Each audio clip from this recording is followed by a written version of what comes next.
Бычыраган кыш, эшикте суук, бирок энергетиктер эс алышпайт. Биз сиздерге кесип ээлеринин бир күндүк түйшүгүн айтып беребиз.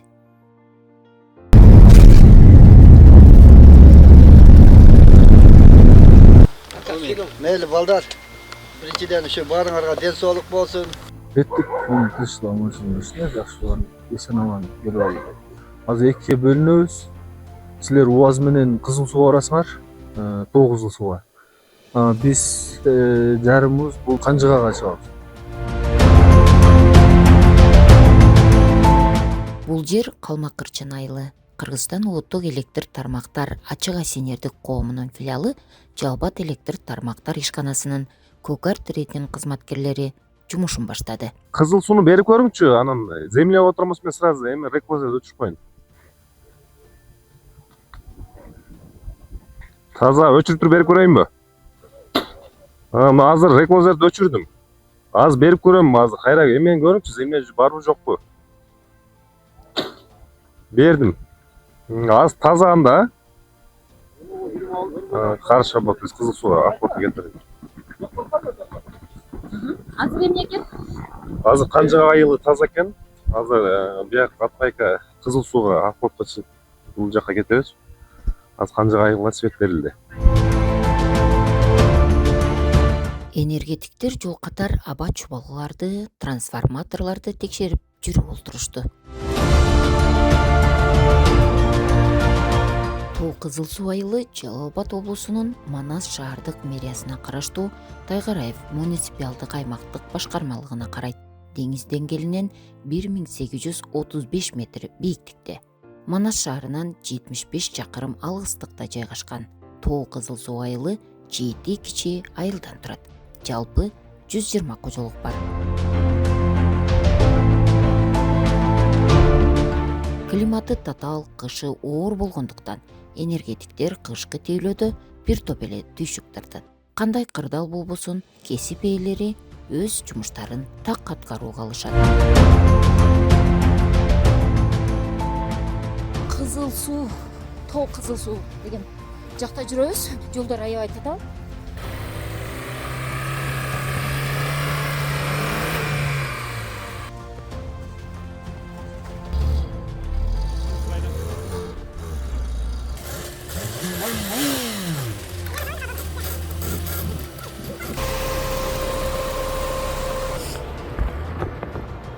Ат барып жокпу бул жакта? Муртага бар. Машина передок барбы? Кызыл суу айылынансызбы?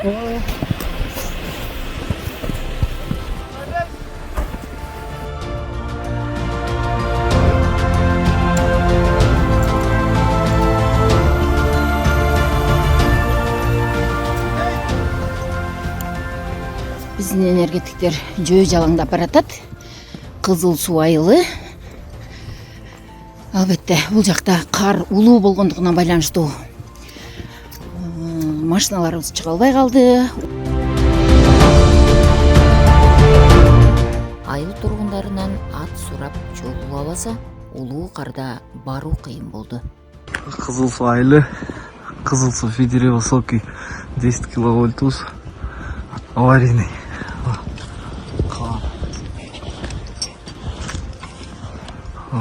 Жергиликтүү участканын начальниги менен биргеликте аварийный автобусто жүрөбүз.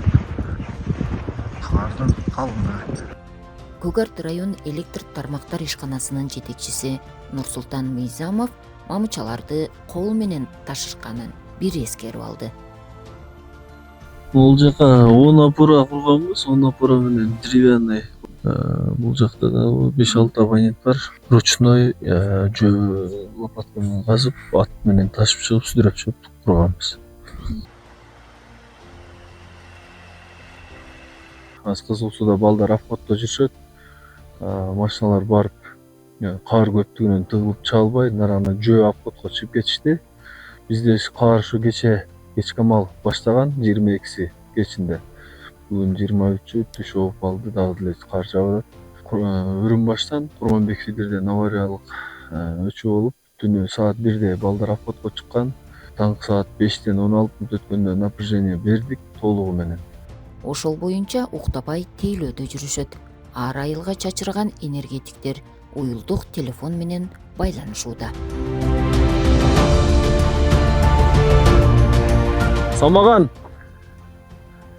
Не болду, кызыл суу атпа эмен обход кылып бүттүңөрбү? Болду, линияда эч ким жокпу? Кызыл сууну обход бүттүк, линияда жок, балдардын баары жанында. Азыр Реклозерден команда берип атам. Карап тургула ошол жерден. Макул. Алло.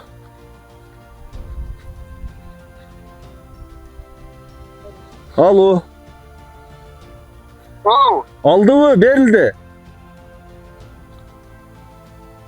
Алды келди. Все болду.